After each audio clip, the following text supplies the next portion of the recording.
So as of this recording, Tesla stock is currently down more than 8% after Elon Musk cautions investors. Now, yesterday, right before Tesla reported their Q2 earnings, this was my analysis. Take a listen. Now, current support for Tesla is going to be at 324. If buyers fail to keep the price above this level, then look for a pullback to 309. Now, if you're thinking about buying tech stocks at current valuations, you might want to listen to this. Record highs again. Some of the blue chips, though, like United Health, Honeywell, IBM, those are dragging the Dow down 0.5%. Our next guest says it is time to take some profits. She likes tech, but is also getting defensive with these healthcare and utilities plays. Joining us now is Emily Rowland. She's the co-chief investment strategist at Manulife John Hancock. Emily, it's good to see you. So is it time to look at, again, look at the news flow on United? It reminds me of Boeing a few years ago. Is this a moment for you to get into some of these healthcare names, and if so, why? What we're looking at right now is really finding opportunities where there's an intersection with solid technical trends. Momentum by far has been the best performing factor this year, chasing winners.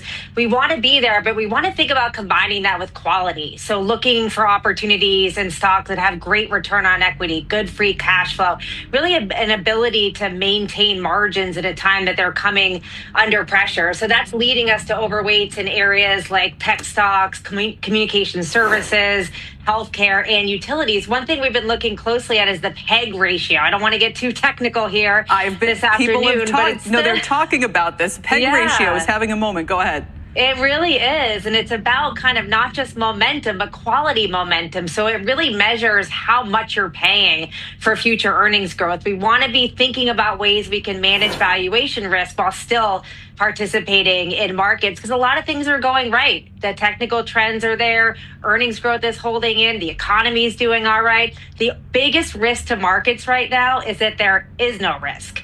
The S&P 500 is trading at 22 times forward earnings. 24 is the highest we've ever gotten to in the late 1990s. High yield bond spreads, which were a measure of how much risk is being thought about in the market, at 280. The tightest we've ever been is 230. That's back in 2007. So we just want to be mindful of reaching too far for risk in a period where there is a significant sense of overvaluation across assets. You're making all great points. The problem is nobody has seemed to care. If your name's not NVIDIA or has AI attached to it, the markets have kind of ignored it.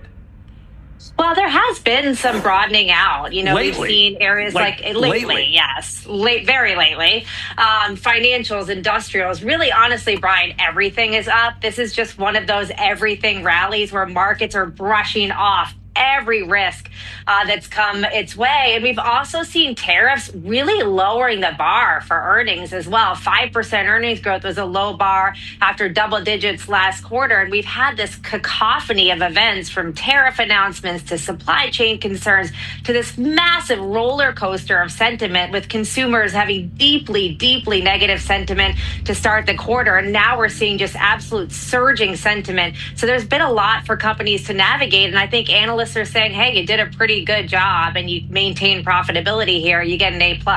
Right, but basically it's always, you go, okay, let's say the market faces some turbulence, fine. Like, for instance, we go back to December, January, we're having some similar feelings, and we ended up with this big sell-off. But look at the performance coming out of the sell-off. Healthcare is still atrocious. Tech is still leading. So it just makes you wonder, well, if you rotate, you're going to rotate in what? Try to then rotate back as soon as the correction's over?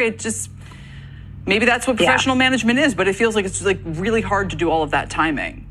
Yeah, there's definitely a buy the dip mentality. One thing that I would point to, though, is everybody's talking a lot about tech, but actually the best performing asset globally has been European financials. That has been the trade, just absolutely incredible performance there. And frankly, the earnings haven't been there. So we've seen this sentiment-driven rotation. So based on my analysis, the Nasdaq QQQ is currently in a topping process. With that said, to the downside, I'm looking for a pullback to 495 and then a pullback to 450. From current price, we're looking at a 12 to a 20% decline in the Nasdaq. All right, guys, if you like this video, go ahead and leave a thumbs up. And if you're currently watching and you're not yet subscribed, do consider subscribing. As always, thanks for watching, and I'll see you guys in the next one.